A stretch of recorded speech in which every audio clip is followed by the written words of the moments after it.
দেখো radio detection and ranging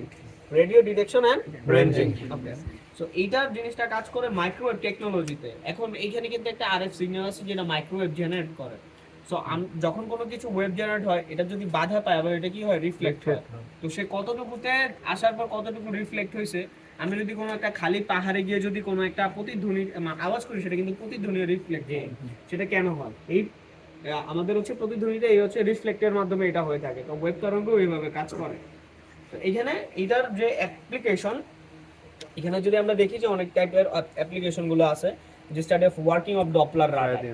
Doppler হচ্ছে একটা ওয়েভ টাইপের সিগন্যাল। তারপর হচ্ছে determine the velocity of moving the radar image, যে এটার দিকে মানে যদি মুভ করি কোন কোন ধরনের ইমেজটা আছে।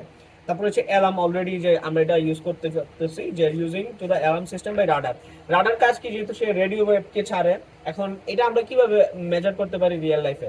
ধরো আমরা এমন অনেক কিছু রেডিও ওয়েভ যেটা জেনারেট করতেছি আকাশের মধ্যে, যেটা কোনো কিছু বাধা পেলে রিফ্লেক্ট হয়, যেমন ড্রোন বা অন্য কোনো কিছু নেভিগেশনে এটা কিন্তু রিফ্লেক্ট হয়ে আবার আসে। সো ওইটা আবার আচ্ছা আমরা রাডার দিয়ে দেখতে পারি যে আমাদের থেকে কত দূরত্বে আছে, আমাদের যে শত্রুপক্ষ সেটা কত দূরত্বে আছে।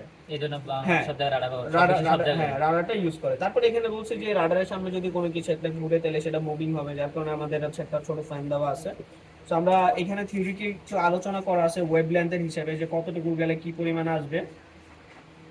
আচ্ছা, এখানে একটা ব্লক ডায়াগ্রাম দেওয়া আছে, স্কেমেটিক ব্লক ডায়াগ্রামটাই সেম হচ্ছে। এখানে একটা বার্জার দেওয়া আছে, এখানে হচ্ছে আমাদের কন্ট্রোলার আছে, যেখানে আমরা ডিজিটটা দেখতে পাচ্ছি যে কতটা কাউন্ট করতেছে। কোনো কিছু একটা যদি ফিক্স নাড়াচাড়া করে, এখানে একটা এমন ক্যালকুলেটিং বিষয় আছে যে সেটাকে কাউন্ট করতে পারে। এই যে ব্লক ডায়াগ্রাম অফ রাডার, তো এরকম যদি ইমেজ থাকতো আরো বেশি সুন্দর হতো, যে আমাদের কোন অবস্থানে কোনগুলো কি আছে এটা দিয়ে বোঝানো যায়। এই সিস্টেমটা হচ্ছে রাডার, যে আমাদের হ্যাঁ কত আমি এইখান থেকে কত দূরত্বে সে আমাকে ডিসটেন্সকে মেনটেন করতেছে শত্রুপক্ষকে দেখার জন্য। সো দ্য ফাইনাল বেসিক্যালি লজিকটা হচ্ছে এরকম এরকম একটা স্ট্যান্ডের সাথে আমাদের এরকম একটা অ্যাঙ্গেল আছে। তো এখন এইখান থেকে আমরা যদি ফার্স্ট নাম্বার এক্সপেরিমেন্টটা দেখি, যে ফার্স্ট নাম্বার এক্সপেরিমেন্ট হচ্ছে to study working of the Doppler radar. এখন এই রাডারের জন্য আমাদের কি বলছে, যে এটার জন্য কি থেকে কি হবে। তো প্রথম বলছে take a tripod stand from the suitcase. এই যে যেটা থেকে তোমরা বের করছো সেটা থেকে তাদের দান করতে বলছে। হ্যাঁ, ডপলার হচ্ছে একটা ওয়েভ ফর্ম। হ্যাঁ, ওয়েভ ফর্ম। তো এটা জাস্ট হচ্ছে ফিট করার পরে সুটেবল হাইটে আমাদের স্ট্যান্ডে করতে বলছে। Connect to the SMPS supply to the trainer board. এই হচ্ছে আমাদের সাপ্লাই বোর্ড। হ্যাঁ, এটার মডেল কত 10204। Connect the dean connector. Dean connector কোনটা বলতে পারবা? এটাকে বলে থাকি ডিন, ডিআইএম। আবার আমরা যে মাইক্রোওয়েভে যে ছোট ছোট সুইচ দিয়ে কাজ করছি ওটা বলে থাকি ডিআইপি, ডুয়েল ইন প্যাকেজ। হ্যাঁ, ওকে। তো এখন আমরা এটাকে কানেক্ট করলাম, যে ট্রেনারের যে লেফট সাইডে আমাকে কানেক্ট করতে বলছে টু দা কি বলছে, ট্রান্স রিসিভার ইউনিট। আচ্ছা, which is just এইটার রিসিভার ইউনিটের সাথে first switch on the SMPS and the power switch on the trainer board. Okay, after switch on power switch the near LED will be glow. ওই LED টা glow হইছে। Note that the power switch is provided only for on or off at the time experiment, and SMPS switch is main switch. এই সুইচটাই হচ্ছে আমাদের main switch. হ্যাঁ, okay. এবার দেখো switch on the buzzer and the trainer board the set level potentiometer in full clockwise direction. তার মানে আমরা এটাকে অফ যদি থাকে, অফ থাকার পর এখান থেকে অন করব, অন করার পর এটা যদি আমাদের বার্জার অফ থাকে বার্জারটাকে অন করে এই লেভেলটাকে কি করব এখন কোথায় কাউন্টার ক্লকওয়াইজ, তার মানে ঘড়ির কাঁটার বিপরীত। বাট এখানে আমার কি বলছে potentiometer in fully clockwise direction, ঘড়ির কাঁটার দিকে। এই ফুললি কিন্তু করা ছিল, হ্যাঁ ফুললি করা। ওকে, কানেক্ট এ সিআরও প্রব। সিআরও প্রব কোনটা? এই যে ক্যাথোড রে অসিলোস্কোপ বলা হয়ে থাকে। হ্যাঁ, ক্যাথোড রে অসিলোস্কোপ হচ্ছে আগের নাম, আর এটাকে বলা হয়ে থাকে ডিজিটাল অসিলোস্কোপ, ডিওসি। আচ্ছা, তো এখন connect CRO probe on test point in Doppler frequency signal FD. এবার বলো তো সিগন্যাল এফডি কোনটা? দেখো স্কেমেটিক ডায়াগ্রামে কিন্তু সিগন্যাল এফডি, হ্যাঁ সিগন্যাল এফডি বলা আছে না, সিগন্যাল এফডিটা বলা আছে। এখানে যদি আমরা দেখি, দেখো সিগন্যাল এফডি কোনটা? এই যে সিগন্যাল এফডি এখান থেকে মাঝখান থেকে বের হইছে। দ্যাট মিন্স কোনটা? এই যে এটা, এই যে এখানে একটা প্রোব আছে কিন্তু, এই যে সিগন্যাল এফডি। হ্যাঁ, এটা হচ্ছে সিগন্যাল এফডি। আচ্ছা, ধরো আমরা এটা এখন তুলে এফডি তে গেলাম। সো এখানে যেটা বলছে যে connect to the CR probe on the test point of Doppler frequency signal FD and wave your hand the reflecting front antenna. কি বলছে? And wave your hand or reflected in front of your antenna. ঠিক আছে, অ্যান্টেনার সাথে এটাকে উঁচা নিচে করে কোনো কিছু একটা রিফ্লেক্ট করে, এরকম আঁকাবাঁকা করে দেওয়ার জন্য। For maximum gain deflection adjust the detection adjustment. বুঝলি সেই ডিটেকশন অ্যাডজাস্টমেন্ট করতে বলছে potentiometer in such a Whether moving object in from your antenna can be detected and beep sound. Also observe the signal oscilloscope and DSO, digital oscilloscope. এখন এইখানে তুমি কতটুকু দূরত্বে কত ফাস্টার তুমি কাজ করবা এই ডিটেকশনের অ্যাডজাস্টমেন্ট দিয়ে দিবে। এটা হচ্ছে আমরা ক্যালিব্রেশন বলি। আছে না যে একটা সেন্সর 2 মিটার থেকে সে ডিটেক্ট করতে পারে, আরেকটা হচ্ছে 2 মিলি সেকেন্ড। সো এটা কত তাড়াতাড়ি ডিফ্লেক্ট করবে ওইটা আমরা ওই পোরশনটা দিয়ে ডিটেকশন থেকে আমরা করতে পারবো।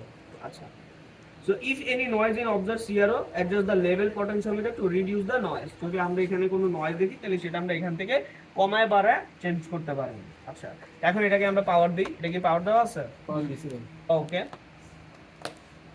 আমরা দেখে নেই যে আমাদের এই প্রোবটা কি আদৌ লেভেলে আছে কিনা। হ্যাঁ, সো আমরা এটা সেট করতে জানি যে, সো এটাকে করার পরে জাস্ট অটো সেট মোটামুটি আছে। কত আছে? হ্যাঁ, ঠিক আছে, আগে থেকে একটু বড় হয়েছে না? এখন এটা হচ্ছে 1x, এটা হচ্ছে 10x। ওকে, সো এটা লেভেল আমরা চেক করে নিলাম। এখন এটা আমরা এফবি থেকে চেক করে নিব।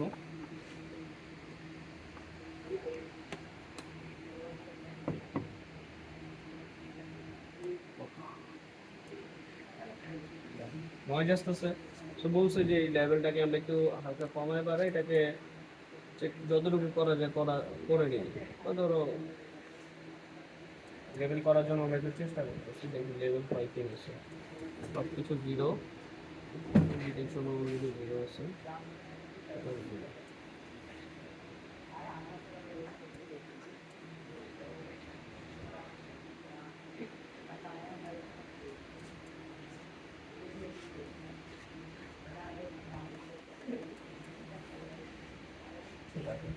একটু নামসর করে দেখি।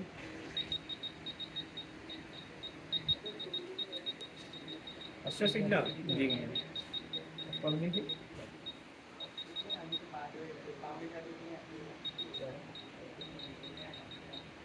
ঠিক আছে, এখন কিন্তু বোঝা যাচ্ছে না, আমাদের বোঝার জন্য একটু ওয়েট করো।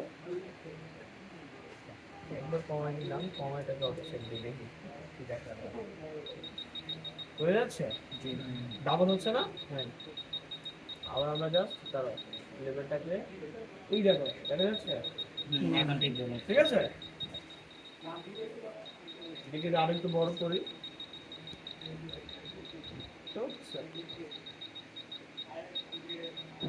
ওকে, সো আলটিমেটলি কিন্তু এই মাইক্রোওয়েভ গুলো এইভাবেই হচ্ছে জেনারেট হয়, এখানে সিগন্যাল আমরা দেখতে পাচ্ছি। এবার দেখো প্রথম নাম্বার এক্সপেরিমেন্ট ডপলারটা গেল। আচ্ছা, এবার যদি আমরা এখানে দেখি যে ডপলারের ওয়েভফর্মটা কি রকম।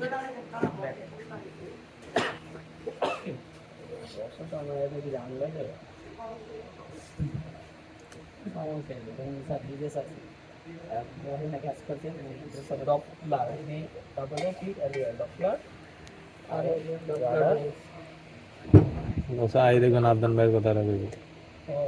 তুমি বুঝাছো বলতেছে কে কে আছে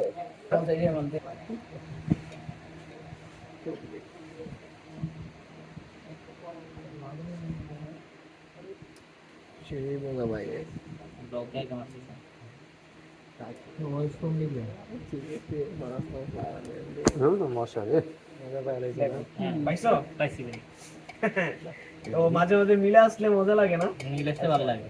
এরকম করে স্যারকে দেখাইবা, বুঝো না, এই যে স্যার এটা এইভাবে ট্রান্সমিট হইতেছে, এইভাবে আসতেছে। হ্যাঁ, তো আবার একটু দাও, জাস্ট হাত যেটা করে। হ্যাঁ, কি সুন্দর আসতেছে তাই না? এটা বেশি হয়ে গেছে, আচ্ছা না? আর যদি বড় করে দেখতে চাও তাহলে কিন্তু এটা বড় করলে দেখতে পারবে না, কারণ সিগন্যাল ফোর্স এই এরকম। ঠিক আছে, দেখো কত ছোট, মজা লাগে এখন। ওকে, সো এই হচ্ছে আমাদের ডপলারের যে সিগন্যালটা, এই যে দেখো। হ্যাঁ, নাড়াও নাড়াও নাড়াও, আসছে সুন্দর। এক সেকেন্ড বলে যায়। এখন এইখানে দেখো যেটা বলতে যাচ্ছিলাম, এইখানে আমরা কেন মাইক্রোওয়েভটাই ব্যবহার করব। দেখো এখানে কিন্তু একটা রেঞ্জ স্কেল দেওয়া আছে। হ্যাঁ, এই রেঞ্জের স্কেলটা দেখো বিভিন্ন ডিরেকশনে কিন্তু সে কাজ করতেছে। যে আমাদের রেডিওর জন্য কত, হিউম্যানের জন্য কত, মাইক্রোওয়েভটা কত, মাইক্রোওয়েভের পরেও কি ইনফ্রারেড আছে, তারপর যেটা ভিজিবল আমরা দেখতে পারি না, আলট্রাভায়োলেট, এক্স-রে, গামা। তো মাইক্রোওয়েভে যে আমাদের সাথে আছে বিষয়টা তা না, আরো হাই এন্ডের আমাদের এই টাইপের জিনিসগুলো আছে। এটা কি সুন্দর ওয়েভফর্ম আসতেছে। ঠিক আছে, আচ্ছা, তো এই হচ্ছে মাইক্রোওয়েভের যে শুধু ইলেকট্রনিক্সে থাকে বা রেডিও কমিউনিকেশন হয় বিষয়টা তা না। আলট্রাভায়োলেট এই রেগুলো কি থাকে আমাদের শরীরের ভিতরে যায়, কোষ যায়, এই কোষটাকে সে রিফ্লেক্ট করে বুঝাইতে পারে এক্স-রে কিভাবে ভাঙছে, এটা কিন্তু এই রে যায়। এই যে দেখো আলাদা একটা এক্স-রে আছে, তার কত রেঞ্জ কত 10 টু দি পাওয়ার ইনভার্স 10, ঠিক আছে, আলফা বিটা গামা পড়ছো না এইভাবে। আচ্ছা এই দেখো আউটগোয়িং এর ওয়েভলেন্থ কত আর হচ্ছে রিটার্ন ওয়েভলেন্থ এর কত, রেইন ড্রপের, এগুলো হচ্ছে তোমার বিভিন্ন স্কিমেটিক ডায়াগ্রাম। যে আরেকটু যদি এই সিগন্যাল নিয়ে তুমি যদি এখন অ্যানালাইসিস করো বুঝতে পারবা, বাট আলটিমেটলি তো একটা সিগন্যাল আমরা দেখতে পাইছি। ওকে আচ্ছা এইগুলো আমার ডপলার সিস্টেমটা গেল, হাউ ডু রাডার ওয়ার্ক। আচ্ছা এবার আরেকটা দিকে আর কিছু দেখানো যায় কিনা, যারা ইলেকট্রনিক্স বা হচ্ছে এই টাইপের জিনিস সেরা এই জিনিসগুলো খুব ভালোভাবে বুঝে যাবে। এই যে অ্যাপ্রক্সিমেটলি এইভাবে কাজ করে ট্রান্সমিটার এবং হচ্ছে টার্গেট, হ্যাঁ এটা কার্ভ হয়ে যায় আবার রিফ্লেক্ট হয়ে আসে, তো এইভাবে রাডার হয়। যেহেতু এটা কি বলা হয়েছে আমাদের হচ্ছে রেডিও ওয়েভের সাথে, রেডিও ওয়েভ এন্ড ডিটেকশন, তো সে রেডিও ওয়েভ এবং হচ্ছে কি ডিটেক্ট করে তোমাকে আবার ফিডব্যাক দিবে যে কত দূর যাবে। এই দেখো সব ওইটার উপরে সিগন্যাল বেসিসে কাজ করে। তো এটা গেল আমাদের একটা এক্সপেরিমেন্ট। শেষেরটা কি ছিল, আবার শেষেরটা হচ্ছে তোমার একটা অ্যালার্ম জেনারেট করা। হ্যাঁ আচ্ছা এই যে দেখো এই জিনিসটা আমরা সিআরওতে দেখছি, এটা আমরা ল্যাপটপে দেখতে পারি। That's it. এখানে ল্যাপটপের বা সফটওয়্যার ইন্টিগ্রেটর শুধুমাত্র এই অসিলোস্কোপটা দেখানো, আর এছাড়া তেমন কিছুই নেই। হ্যাঁ এই যে রাডার ইন্টিগ্রেশন টোটাল সফটওয়্যার। যদি সফটওয়্যারে তুমি ইনস্টল করতে চাও সেক্ষেত্রে তোমাকে হচ্ছে একটা তারা মাইক দিবে, এই মাইকটা হচ্ছে ওই ইনসার্টে করবা, আর এইটাকে বলা থাকে ইন অথবা এমআইসি। তো এটা যে আমরা অডিও আউটপুট শুনি সেটা না, তো ল্যাপটপে কিন্তু মাইক বা এমআইসি ইনপুটটা থাকে না, এটা একমাত্র পিসির সাউন্ড কার্ডে থাকে। পিসিতে বলতো সাউন্ড কার্ডে পিসির সাথে অ্যাটাচ থাকে, এজন্য এটাতে থাকে। আগে ল্যাপটপ আছে। হ্যাঁ ওটাতে তুমি কাজ করতে Industrial পারো। Okay fine. এখন দেখো এটা যদি আমরা কাজ করতে চাই, দেখো in this way to can learn all experiment, please note that is low power transceiver for educational experimentally purpose only. Okay, observe the Doppler frequency on CR on PC. It is generated because the waveform is hand or project. We can move any object in front. The Doppler echo will be always here. Just echo যেটা হচ্ছে আমরা বলতে পারি, the experiment gives the general working for training. মানে আচ্ছা। জিনিসটা আমরা অসিলোস্কোপের হ্যাঁ, মাধ্যমে দেখতে পারি, কম্পিউটার মাধ্যমে এখানেও আমরা দেখতে পারি। হ্যাঁ এটা ওয়েবটা দেখানোর জন্য ইয়েস আচ্ছা এগুলো আমরা এতটুকু এটার সাথে ইন্টারফেস করতে পারলাম। অনেক সময় স্যাররা কোশ্চেন করতে পারে আচ্ছা এখানে তো মাইক্রোওয়েভ জেনারেটর হচ্ছে, সেটা কি আমাদের ক্ষতি করবে? This is the main question, because এটা কিন্তু স্যাররা বলবে যে আচ্ছা এখানে যেহেতু মাইক্রোওয়েভ হচ্ছে সেটা আমাদের স্টোনের উপর কিভাবে ইনফেক্ট করবে, সেখানে কিন্তু তারা বলে দিচ্ছে। হ্যাঁ observe the Doppler frequency on CR অথবা PC. It is generated because of waving the hand or object. We can move any object in front of it. Doppler echo will be anywhere, always is there. Okay fine, এটা যেখানে হোক সে apply করবে, এবং this experiment give the general working for trainer. So এইখানে এমন কিছু regenerate হবে না যেটাতে তুমি ওটা তোমার মানে ক্ষতি আমাদের হবে। ক্ষতি হবে। হ্যাঁ এটা just educational for the purpose for the training এর জন্য Exactly, ট্রেনিং হ্যাঁ। পারপাস থেকে। আচ্ছা এরপর আছে যে এই যে procedure for the note that কিছু দেওয়া আছে। এখন নোটটা দেওয়া কি আছে, এখানে কিছু তার প্রবলেম হলে কি করতে পারো। এখন এখানে বলছে যে রিফ্লেক্ট জেনারেটর বা এভরি আর ভেরি লো ফ্রিকোয়েন্সি আর always we have to capture in events. So it is better to use PC with a software from Azure যেটা সফটওয়্যার প্রোভাইড করছে website instant using analogue storage. Digital storage is may be use, এই যে ওরা অ্যানালগটা use করছে আমরা ডিজিটালটা use করছি।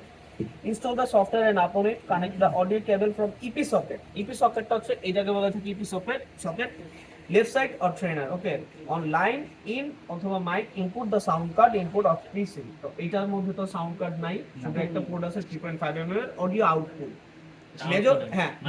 মেজর ডিফারেন্স বিটুইন সাউন্ড কার্ডে ইনপুট থাকে, বাট এই পোর্টগুলো আউটপুট। ফোনের যে 3 mm জ্যাক এটা হচ্ছে আউটপুট, বাট এটাতে সাউন্ড কার্ড ইনক্লুড নেই, এটা জাস্ট একটা আউটপুট। পিসিতে পাওয়া যাবে। হ্যাঁ পিসিতে পাওয়া যাবে। Select the start activation on software window, যেহেতু এখন নাই এটা ওপেন হচ্ছে না, আমরা যদি এখান থেকে একটু দেখাই, এই যে এটা হচ্ছে সেই সফটওয়্যার। এখানে একটা রাডার নামে সফটওয়্যার পাবা, এই যে এটাই। এখান থেকে সফটওয়্যার গুলো বাই ডিফল্ট ইনস্টল হওয়ার কথা, বাট এখান থেকে হচ্ছে না, ডিফল্ট একটা অপশন আছে ওটাও কি প্রোগ্রাম। হ্যাঁ এটা অলরেডি ট্রাই করা হয়েছে, এটা পিসিতে অন হয় না। আচ্ছা এই এরকম একটা সফটওয়্যার ওপেন, সফটওয়্যার কথা তো জায়গায় উল্লেখ করা যাবে না। না সফটওয়্যার উল্লেখ করা যাবে না। এই আবার কি বলে দেন আবার কেমন? না এখানে আবার লেখা আছে বাড়াই গেল ওই ওয়েবফর্ম থেকে বুঝে একটু কমাই দিই। এটা দিয়ে বুঝেছি। হ্যাঁ যেহেতু আমাদের প্রথম স্টার্টে ছিল যে আমাদের হচ্ছে ডপলার সিস্টেমটা কিভাবে কাজ করে আমাদের ওয়েবফর্মের সাথে, তো আমরা অলরেডি প্রথম নাম্বার এক্সপেরিমেন্টও দেখতে পেরেছি যে কিভাবে আমাদের ওয়েবফর্মটা জেনারেট হচ্ছে এবং সেটা আমরা কতটুকু ভাবে ভিজুয়ালাইজ করতে পারতেছি না। যদি আরেকটু দেখাই, এটা হচ্ছে আমাদের ইন ডিটেলস। তো আজকের প্রথম নাম্বার বা শেষ নাম্বার এক্সপেরিমেন্ট যেটাই বলি না কেন, আমরা হচ্ছে রাডার সিস্টেমকে ব্যবহার করে কিভাবে আমরা আমাদের ওয়েভলেন্থ গুলোকে যাচ্ছে সেটাকে কন্টিনিউয়াসলি দেখতে পারি, এবং এখানে আমরা একটা ইনপুট সিগন্যাল হিসেবে দেখতে পারতেছি যে অ্যান্টেনার থেকে কিভাবে ট্রান্সমিটিং হচ্ছে এবং সেই সাথে একসাথে রিসিভিং হচ্ছে। তখনই রিসিভিং হবে যখন আমরা এই যে রাডার সিস্টেমের সাথে রিসিভিং অ্যান্টেনাতে আমরা কোনো অবজেক্টকে মুভমেন্ট করবো, হতে পারে কোনো একটা হ্যান্ড, হতে পারে কোনো ইন পার্টিকুলার অবজেক্ট। তো এটা ছিল আজকে প্রথম নাম্বার এক্সপেরিমেন্ট।